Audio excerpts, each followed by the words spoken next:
नमस्कार साथियों, हिंदी नेटशाला में आप सभी का पुनः हार्दिक अभिनंदन है। आप सभी परीक्षार्थी भारतवर्ष के अलग अलग राज्यों से इस चैनल पर हिंदी प्रतियोगी परीक्षाओं की तैयारी हेतु जुड़े हुए हैं। आप सभी जो विद्यार्थी हैं उनको मैं बताना चाहूंगी कि आज की हमारी कक्षा का शीर्षक रहेगा आधुनिक काल, प्रकरण रहेगा भारतेंदु युग। अर्थात आज की कक्षा में हम आधुनिक काल के अंतर्गत भारतेंदु युग से जितने भी प्रश्न प्रतियोगी परीक्षाओं में पूछे हुए हैं उन सब के सही उत्तर और उनकी व्याख्या देखेंगे। यह बिल्कुल प्रामाणिक पुस्तक है जहां दिया हुआ है कि यह प्रश्न इस परीक्षा में पूछा गया है, लेकिन मैं अनुभव के माध्यम से आपको बता दूं कि यही प्रश्न बार बार रिपीट होते रहते हैं। यहाँ भले ही एक ही परीक्षा का नाम दिया हुआ है, लेकिन जब आप जिस भी परीक्षा की तैयारी करो, क्योंकि यहाँ पर टीजीटी के भी प्रश्न है, पीजीटी के भी प्रश्न है, यूपी के भी है, राजस्थान के भी है, हरियाणा, मध्य प्रदेश, DSSB या KVS, सबके प्रश्नों का संकलन है। यह आपकी प्रैक्टिस बुक है। इसकी मैं प्लेलिस्ट बना दूंगी चैनल पर, आधुनिक काल की प्रैक्टिस बुक। बस आप उस प्लेलिस्ट को बार बार चेक करिए। इससे पूर्व काव्य शास्त्र के प्रश्नों की प्लेलिस्ट मैंने तैयार कर दी है, वहां से देखिएगा अगर आप असिस्टेंट प्रोफेसर और नेट की तैयारी कर रहे हैं। पहला प्रश्न देखते हैं, अन्य प्रतियोगी परीक्षाओं हेतु उपयोगी बातें वीडियो के मध्य में हम करते रहेंगे प्रश्नों के साथ, तो साथ साथ जुड़े रहिएगा। नए विद्यार्थी प्लेलिस्ट जरूर चेक करें और हिंदी से यदि आप परीक्षाओं में सफलता चाहते हैं और प्रमाणिक पुस्तकों के माध्यम से, यानी कि मैं मन से मॉडल पेपर आपको बना के नहीं देती हूँ, जो प्रमाणिक है वही पुस्तकें आपको चैनल पे उपलब्ध करवाती हूँ और वही प्रैक्टिस सेट्स आपको करवाती हूँ। ठीक है, खुद पढ़ने के बाद, जब संतुष्ट होने के बाद मैं आपको करवाती हूँ। तो यदि आप है तो चैनल को सब्सक्राइब जरूर करें। अन्य सूचना वीडियो के मध्य में मैं आपको दूंगी। पहला प्रश्न देख लेते हैं, बहुत सारी बातें हो गई। निम्नलिखित कृतियों में से कौन सी कृति भारतेंदु हरिश्चंद्र द्वारा रचित नहीं है? थोड़ा बड़ा कर देते हैं, आपको और अच्छे से समझ में आएगा। पहला ऑप्शन पायस पयोनिधि, तो पायस पयोनिधि भारतेंदु हरिश्चंद्र द्वारा रचित नहीं है। अब देखिए, पायस पयोनिधि और वर्षा विनोद, जो लोग ट्रिक से याद करते हैं, वहां पायस, वर्षा ये समानार्थी से लगते हैं और कहीं ना कहीं कंफ्यूजन रहता है। तो ट्रिक के साथ साथ ट्रिक जब भी आप बनाएं तो समझते हुए आप बनाएं ताकि गलती की संभावना नहीं हो। मैं आपको आगे भी बताऊंगी, मैंने आपको पहले भी बताया है और परीक्षा उपयोगी आपको सूचना देना चाहूंगी कि आपको कुछ याद हो या ना हो, भारतेंदु युग की जितनी भी रचनाएं वह विशेषतः भारतेंदु की रचनाएं, उनके प्रकाशन वर्ष सहित और कौन सी रचना किस विधा की, यानी कौन सा आलोचना है, कौन सा निबंध है, कौन सा लास्य रूपक है और कौन सा रासक है, कौन सा प्रहसन है, ठीक है, कौन सी कविता, ये सब आपको याद करनी है। भारतेंदु की रट लीजिए आप। ठीक, अब देखते हैं 2 से 3 प्रश्न पूछे जाते हैं भारतेंदु से, तो देखते हैं। तो पायस पयोनिधि किसकी रचना है? पायस पयोनिधि गोविंद गिल्ला भाई की रचना है। भारतेंदु की जो रचनाएं हैं वह 175 हैं, जिनमें काव्य ग्रंथ हैं 70। तो आपको 175 नहीं याद करनी है, जो फेमस हैं वही याद करनी है और मैं ये करवा चुकी हूँ। नहीं पता हो कब करवाया तो कमेंट करिएगा। जो भी आज की कक्षा के बाद आपके मन में संशय रहते हैं उनको कमेंट बॉक्स में आप जरूर लिखें, अपने प्रश्न जरूर लिखें कमेंट बॉक्स में, ताकि आपके लिए मैं वीडियो बना पाऊँ। भारतेंदु हरिश्चंद्र ने काव्य धारा को किस ओर मोड़ा? इसे तो आप बिना पढ़े कर देंगे, स्वदेश प्रेम की ओर। निर्गुण भक्ति की बात होती है तो भक्ति काल के साहित्य की बात हो रही है, लेकिन हमारा शीर्षक क्या है? आधुनिक काल। भारतेंदु का जन्म आधुनिक काल में है। रीति ग्रंथ, श्रृंगार प्रियता, ये सब रीति काल के लक्षण हैं। तो स्वदेश प्रेम की ओर इसको मोड़ा। जब भी भारतेंदु काल को पढ़ें या ऐसा कोई प्रश्न पढ़ें जो इस तरीके से बन के आया हो, जिसमें रचना नहीं पूछी हो, प्रकाशन वर्ष नहीं पूछा, तो दिमाग में याद रखिएगा। आपको भारतेंदु, जो नए साहित्य को जिन्होंने पढ़ना प्रारंभ किया, नए विद्यार्थियों के लिए यह टिप है कि आप झांसी की रानी वाली जो क्रांति है वो सबको याद है। स्वाधीनता संग्राम जो प्रथम है 1856 में हुआ, ठीक है, और भारतेंदु का जन्म 1850 इधर है। तो क्या होगा? स्वदेश प्रेम की धारा प्रवाहित हो रही है ना, तो बस उससे इस चीज को याद करिए। बाकी जो विद्यार्थी हिंदी साहित्य से जुड़े हैं वे तो स्वतः ही कर लेंगे, नए विद्यार्थियों के लिए ये मैंने बता दिया है। रोबहु सब मिल आवहु भारत भाई, हाहा भारत दुर्दशा देखी न जाई। तो यह इनके भारत दुर्दशा नामक नाटक से है। अब एक और पंक्ति है जो बारंबार पूछी जाती है और स्वदेश प्रेम से संबंधित भी है, जिसमें देखिए भारतेंदु युग में क्या था कि अंग्रेजों से पूरी तरीके से मुक्ति वाली भावना तो नहीं थी, लेकिन स्वदेश प्रेम की भावना अवश्य प्रवाहित हो रही थी। देखिए, अंग्रेज राज सुख साज सजे सब भारी, पौधन विदेश चले जाती है अति ख्वारी। तो यह पंक्ति भी पूछी जाती है और यही पूछा जाता है कि वह पंक्ति बताइए जिसमें अंग्रेजों के प्रति प्रेम और भारत के प्रति, अंग्रेजों के प्रति भक्ति तो है लेकिन भारत के प्रति स्वदेश प्रेम की भावना विकसित हुई है। यह प्रश्न पूछा हुआ है नेट में, इसलिए मैंने आपको बता दिया। आगे बढ़ते हैं।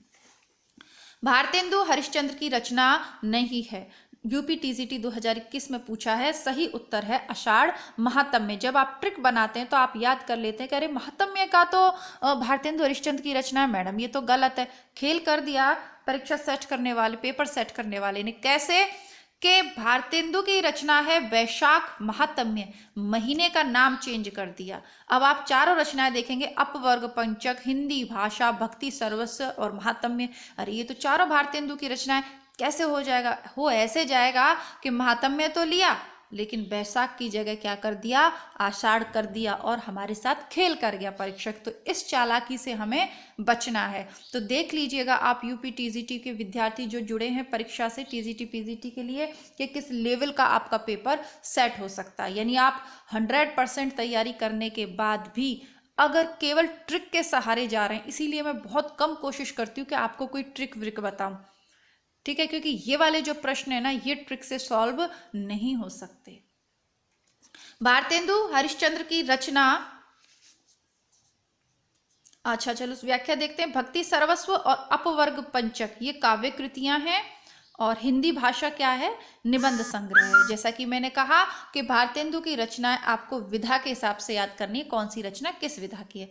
भारतेंदु हरिश्चंद्र की रचना हिंदी भाषा, जो कि एक निबंध संग्रह का प्रकाशन कब हुआ था, तो इसका प्रकाशन 1890, यानी ऑप्शन बी सही उत्तर है। यूपी टीजीटी 2021 में पूछा गया था और बहुत ही टफ पेपर था वो, ठीक है। और आप सभी विद्यार्थियों की जानकारी के लिए बता दो, UP TGT, PGT, RPSC, net परीक्षा के पुराने पेपर, पूरे पेपर, यानी जब से वो उपलब्ध हैं तब से लेकर आज तक के पेपर क्रमबद्ध रूप से प्लेलिस्ट में उपलब्ध हैं, जरूर देखिएगा, ठीक है।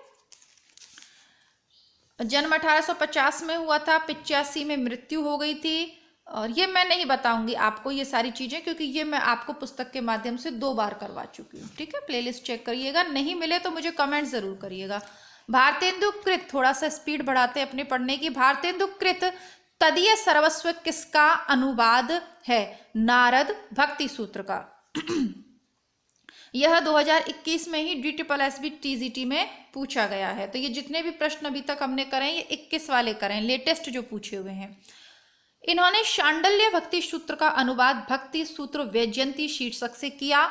भारतेंदु हरिश्चंद्र ने लगभग 70 काव्य ग्रंथ लिखे। अभी 75 बता रहा था, अभी 70 बता रहा है, जिसमें से प्रमुख हैं भक्ति सर्वस्व, प्रेम मालिका, वैशाख महात्म्य, प्रेम सरोवर, बकरी विलाप, रिपुनाष्टक, तन्मय लीला। इन्होंने फूलों का गुच्छा नामक कविता खड़ी बोली में लिखी है। और सभी ये चीजें प्रश्न, ये जो व्याख्या मैंने आपको पढ़ के सुनाई है, रटिएगा, क्योंकि ये अन्य परीक्षाओं में पूछी है। बाकी मैंने आपको बता ही दिया कि भारतेंदु को तो आपको घोट के पी लेना है। भारतेंदु की रचनाओं का संग्रह किस नाम से जाना जाता है? भारतेंदु ग्रंथावली के नाम से जाना जाता है। और इसका संपादन ब्रज रत्नदास ने किया है। और भारतेंदु के संबंध में जो इतिहास डॉक्टर राम स्वरूप चतुर्वेदी हैं, उन्होंने लिखा है कि कविता में उनका संस्कार है और गद्य में विचार। हम सभी जानते हैं भारतवर्षोन्नति नहीं हो सकती, वैष्णवता और भारतवर्ष, ये जितने भी उनके प्रसिद्ध निबंध हैं वो उनके व्याख्यान हैं जो उन्होंने भाषण में दिए हैं, उन्हीं को निबंध के रूप में फिर प्रकाशित किया गया, ठीक है।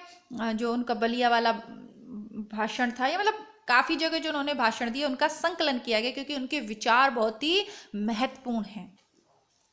हिंदी साहित्य में राष्ट्रीय चेतना के संवाहक और आधुनिक चेतना के प्रथम साहित्यकार कौन है? राष्ट्रीय चेतना के संवाहक और आधुनिक चेतना के प्रणेता हरिश्चंद्र है। ठीक है, ये आपका उत्तराखंड 2020 वाले पेपर में पूछा हुआ है। प्रमुख कृतियां देख लेते हैं। हिंदी साहित्य के पितामह कहे जाते हैं। हिंदी साहित्य का जन्मदाता, भारतीय नवोत्थान का प्रतीक भी इन्हें कहा जाता है। वैदिक हिंसा, हिंसा न भवती नाटक देखते हैं। सत्य हरिश्चंद्र, भारत दुर्दशा, नील देवी, अंधेर नगरी, प्रेम जोगिनी, सती प्रताप। अंधेर नगरी अगर सिलेबस में है तो प्लेलिस्ट में उपलब्ध है, लिंक दे दूंगी मैं आपको। निबंध कौन कौन से हैं? नाटक कालचक्र, लेवी प्राण लेवी, कश्मीर कुसुम, जातीय संगीत, संगीत सार, हिंदी भाषा, भारतवर्षोन्नति कैसे हो सकती है, और वैष्णवता और भारतवर्ष। ये आपके जो निबंध वगैरह जो है तो अलग से प्लेलिस्ट बनी हुई है। शुक्ल के निबंधों की अलग प्लेलिस्ट है, बाकी सभी निबंध एक जगह मिल जाएंगे। यूपी असिस्टेंट प्रोफेसर वाले विद्यार्थी ध्यान दें, आपकी कहानियों की भी प्लेलिस्ट कंप्लीट है।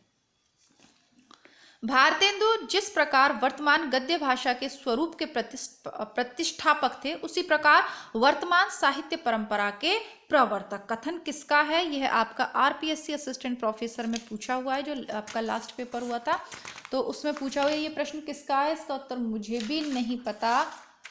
सही उत्तर है रामचंद्र शुक्ल। और ये रामचंद्र शुक्ल की पूरी पुस्तक मैंने आपको पढ़ाई है, लेकिन 2 साल पहले आपको शायद करवाई है, 1.5 साल पहले करवाई है, तो पूरी तरीके से मुझे ये याद नहीं है, बल्कि मैं खुद भी भूल गई कि ये शुक्ल का कथन है। मैंने आपको बार बार कहा है कि यदि पढ़े हुए का हम रिवीजन नहीं करेंगे तो कितना भी पढ़ लें।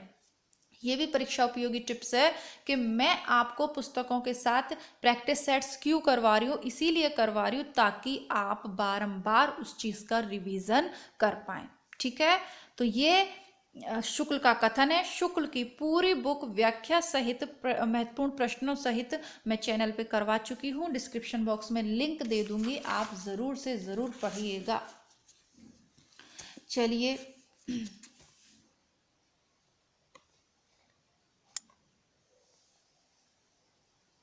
तो शुक्ल क्या लिख रहे हैं वह भी देख लेते हैं। वैसे तो चैनल पे बुक उपलब्ध है, फिर भी देख लेते हैं, अभी तक आपने नहीं देखी है तो।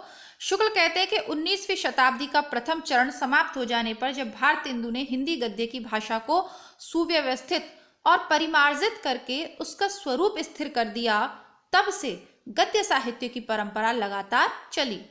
इसी दृष्टि से भारतेंदु जी जिस प्रकार वर्तमान गद्य भाषा के स्वरूप के प्रतिष्ठापक थे, उसी प्रकार वर्तमान साहित्य परंपरा के भी प्रवर्तक थे। चलिए आगे देखते हैं। यह भी आरपीएससी के पेपर में कम से कम 4 से 5 प्रश्न यहीं से पूछे गए हैं। ठीक है, कम से कम 4 से 5 नहीं, आगे देख रही हूं मैं 6 से 7 प्रश्न। देखिए, एक तो ये हो गया, दूसरा देखते हैं। तरनी तनुजा तट तमाल तरुबर बहुछाए, झुके कूल सो जल पर सनहित मनहु सुहाए। तो यह भारतेंदु हरिश्चंद्र की है। प्रेम माधुरी की यमुना छवि कविता से ली गई है और ये शुक्ल की बुक में दी हुई है। आगे देखते हैं। भारतेंदु, ये भी आरपीएससी का ही है आपका, यानी असिस्टेंट प्रोफेसर वाले हैं ये। टीजीटी पहले आ गए, असिस्टेंट प्रोफेसर आ गए, फिर वापस से टीजीटी पीजीटी देखेंगे। भारतेंदु हरिश्चंद्र के व्यक्तित्व एवं कृतित्व के संदर्भ में कौन सा विवरण सही नहीं है? वे साहित्य अनुरागी और कोमल हृदय के व्यक्ति थे, बिल्कुल। उन्होंने वैष्णव धर्म के प्रचारार्थ तदीय समाज की स्थापना की, यह भी सही है। उनका साहित्यिक कार्य गद्य पद्य की अनेक विधाओं तक फैला हुआ था, बिल्कुल, क्योंकि निबंध आलोचना जैसी विधा का सूत्रपात हुआ, उनके काल में निबंध लिखे गए। उन्होंने प्राचीन की पूर्ण उपेक्षा करके नवीन को पूर्णतः अंगीकार किया, बिल्कुल गलत। उन्होंने नवीनता को अंगीकार तो किया, लेकिन प्राचीन का विरोध तो कहीं भी उनके काव्य में नहीं है, अपनी परंपराओं से जुड़े हुए थे। इसके अलावा भले ही इन भारतेंदु काल में अगर भाषा की दृष्टि से देखें तो गद्य की भाषा तो खड़ी बोली हो गई, लेकिन इनके काल में पद्य की भाषा ब्रज भाषा ही बनी रही, जो कि रीति काल और भक्ति काल की तरफ से आ रही थी। ठीक है, तो पूर्णता प्राचीनता की उपेक्षा इन्होंने नहीं की है। अब यह प्रश्न भी आपका आरपीएससी असिस्टेंट प्रोफेसर का है। भारतेंदु का आपको सही अगर दिख नहीं रहा हो तो क्या है, ये बुक का जो साइज है ना, बहुत ही लंबी चौड़ी बुक है, तो इसको फोन में सेट करने में ही दिक्कत आती है मुझे, पर चलिए कोशिश कर रहे हैं। आवाज़ तो आपको अच्छे से समझ में सुनाई दे रही है ना? यदि कोई आवाज़ में परेशानी हो तो ज़रूर बताइएगा। भारतेंदु युगीन काव्य के संदर्भ में कौन सा विवरण सही नहीं है? यह युग प्राचीन ब्रजभाषा काव्य और नवीन खड़ी बोली काव्य का मिलन बिंदु रहा। बिल्कुल सही है, ये तो मैंने आपको अभी बताया। इसमें प्राचीन परंपरा अनुसार रस अलंकार, नायक नायिका भेद आदि से संबंधित रचनाएं भी लिखी गई, बिल्कुल लिखी गई, क्योंकि पुराने को तो छोड़ा नहीं है। इसमें देशभक्ति, लोकहित, सामाजिक पुनर्निर्माण आदि विषयों पर रचना है, बिल्कुल, क्योंकि इसको सामाजिक जागरण, पुनर्जागरण का ही काल कहते हैं। इस युग में खड़ी बोली की नवीन काव्य शैली का प्राधान्य रहा। ये बिल्कुल गलत, मैंने आपको अभी अभी जस्ट समझाया कि खड़ी बोली यहाँ पर गद्य की भाषा होने लगी है, लेकिन पद्य तो आज भी भारतेंदु युग में भी ब्रज में ही लिखा जा रहा था, तो फिर खड़ी बोली की प्रधानता नहीं होगी। खड़ी बोली की प्रधानता कौन से युग की विशेषता है? द्विवेदी युग की विशेषता है, ठीक है। और भारतेंदु काव्य की विशेषताएं कौन सी थी? राष्ट्रीयता एवं सामाजिक चेतना का विकास, हास्य व्यंग्य की रचनाएं, अंग्रेजी शिक्षा का विरोध, विभिन्न काव्य रूपों का प्रयोग, काव्यानुवाद की परंपरा और प्रकृति चित्रण। खड़ी बोली हिंदी को सरल, सुबोध और व्याकरण सम्मत परिनिष्ठित स्वरूप द्विवेदी युग में प्रदान किया। वही बात है, बस मैंने आपको सरल रूप में समझा दिया। अब हरियाणा में क्या पूछा गया यह भी देख लेते हैं। उन्होंने निज भाषा शब्द का व्यवहार किया है, मिली जुली, आम फहम, राष्ट्रभाषा आदि शब्दों का नहीं। प्रत्येक जाति की अपनी भाषा है, वह निज भाषा की उन्नति के साथ उन्नत होती है। हजारी प्रसाद द्विवेदी का कथन किस विद्वान के प्रति है? तो ये तो आप अपने आप कर देंगे, क्योंकि इनका प्रसिद्ध कथन है, निज भाषा उन्नति सब उन्नति का मूल। तो ये तो आप कर ही देंगे। और ये हजारी प्रसाद द्विवेदी ने भारतेंदु के विषय में कहा है। और उनकी पुस्तक जरूरी नहीं है कि हिंदी साहित्य उद्भव और विकास आपने पढ़ी है तभी इसका उत्तर दे देंगे, अगर वो आपको पंक्तियां याद हैं तो भी दे देंगे आप, है ना। और इसके अलावा नए परीक्षार्थियों को मैं सूचित करना चाहूँगी, वीडियो पर अभी तक बने हुए हैं, इसका मतलब आप इस कक्षा से कुछ सीख रहे हैं। तो सीख रहे हैं तो वीडियो को लाइक ज़रूर करें, ताकि थोड़ा सा हमारा जो है वीडियो अन्य विद्यार्थियों तक भी पहुंचे और मुझे आपका रेस्पॉन्स मिले। कमेंट आप नहीं करना चाहते, लाइक कर दीजिए, उसी से मुझे मालूम चल जाएगा कि आगे इस पुस्तक को कंटिन्यू करवाना है या कुछ और आप पढ़ना चाह रहे हैं। आपके पास कोई विचार हो जो आप मुझसे पढ़ना चाहते हैं तो वो कमेंट बॉक्स में लिख दें। इसके अलावा इसी चैनल का एक दूसरा भाग है हिंदी बुकशाला, वहाँ भी मैं इस बुक से संबंधित प्रैक्टिस सेट करवा रही हूँ। 2 जगह इसलिए करवा रही हूँ ताकि इस बुक को मैं पूरा करवा सकूँ। काफ़ी बड़ी बुक है, एक चैनल पे तो संभव नहीं है, इसलिए दोनों पे करवा रही हूँ। इसके अलावा असिस्टेंट प्रोफेसर कर रहे हो, नेट कर रहे हो, फर्स्ट ग्रेड पीजीटी कुछ भी कर रहे हो, उसमें जो नाटक, निबंध, कहानी, उपन्यास लगे हुए हैं वो सब के सब हिंदी बुकशाला पर उपलब्ध है। नेटशाला पर तो उपलब्ध हैं ही, लेकिन अब आगे जो किताब हमें पूरी पढ़नी है तो उसको हम हिंदी बुकशाला पर पढ़ेंगे। कुछ के लिंक डिस्क्रिप्शन बॉक्स में मैं दे दूंगी, और आप उसको नहीं तो यूट्यूब पे सर्च करके दोनों चैनल से जुड़ जाइए। और इतना पढ़ा चुकी हूँ मैं कि अगर आप इतना भी कर लेंगे तो कोई भी परीक्षा पास आप कर सकते हैं, चाहे नेट हो चाहे कोई भी हो। बाकी कमेंट बॉक्स में आपको पुराने विद्यार्थियों के कमेंट्स मिल ही जाते हैं, आप स्वयं देख सकते हैं। आगे बढ़ते हैं। भारतेंदु साहित्य और उनकी प्रवृत्तियों में कौन सा कथन सही नहीं है? रीतिकाल की तुलना में इस काल के साहित्य में विषय चयन में व्यापकता और विविधता आई, बिल्कुल सही बात है। बहुत सारी गद्य विधाएं जैसा कि बताया इसमें हुई। इस काल में मातृभूमि प्रेम, स्वदेशी वस्तुओं का प्रयोग, शिक्षा के प्रचार प्रसार पर बल दिया, सही है। बाल विवाह, भ्रूण हत्या, विधवा विवाह निषेध जैसी सामाजिक कुरीतियों पर भी इस काल के लेखकों ने जमकर प्रहार किया, बिल्कुल सही बात है। राजभक्ति की अपेक्षा राष्ट्रभक्ति को प्राथमिकता देते हुए इसके काल के साहित्यकारों ने अंग्रेजी राज्य की सब प्रकार से भर्त्सना की। ये वो छोटी सी चीज है जो बहुत डीपली जिसने पढ़ा है वो इसका उत्तर दे पाएगा, क्योंकि आप कहोगे अरे राष्ट्रभक्ति तो भारतीय युग की विशेषता है। मैंने आपको डियर शुरू में ही क्लियर कर दिया, देश की चिंता तो है लेकिन अंग्रेजों का विरोध नहीं है भारतेंदु युग में। ये आपको अपने माइंड में रखना है, होना चाहिए नहीं होना चाहिए उन प्रश्नों में मत उलझिए, जो लिखा है किताब में उस पर ध्यान दीजिए। नहीं है, क्या है कि अंग्रेज राज सुख साज सजे सब भारी, वो तो प्रशंसा कर रहे हैं ना। तो दूसरी पंक्ति में देश की चिंता है, तो पूरी तरीके से उपेक्षा उन्होंने नहीं की, ठीक है।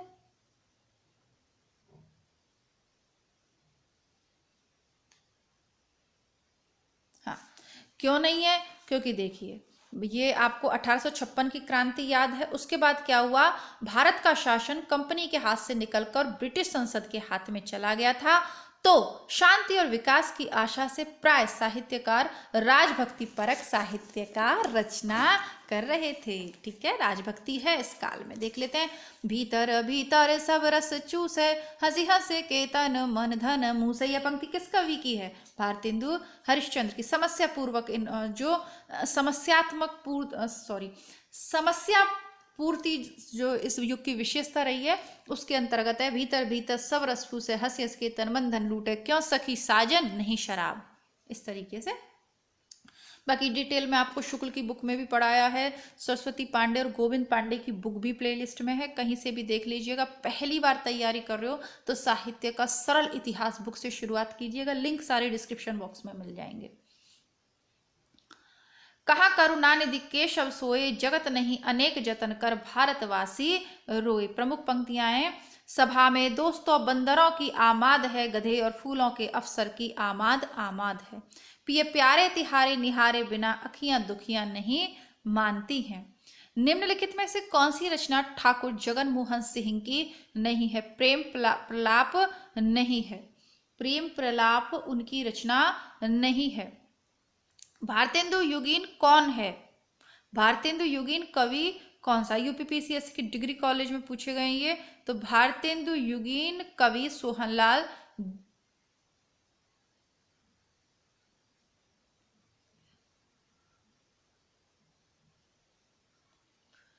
भारतेंदु युगीन कवि बद्री नारायण चौधरी प्रेमघन है। ठीक है, और अन्य हैं प्रताप नारायण मिश्र, ठाकुर जगन मोहन, अंबिका दत्त व्यास। पर सही उत्तर बद्री नारायण चौधरी प्रेमघन है। ये दोनों प्रश्न 2013 में पूछे गए हैं। तो आपके 16 प्रश्न हो गए। कक्षा को यही समाप्त करते हैं।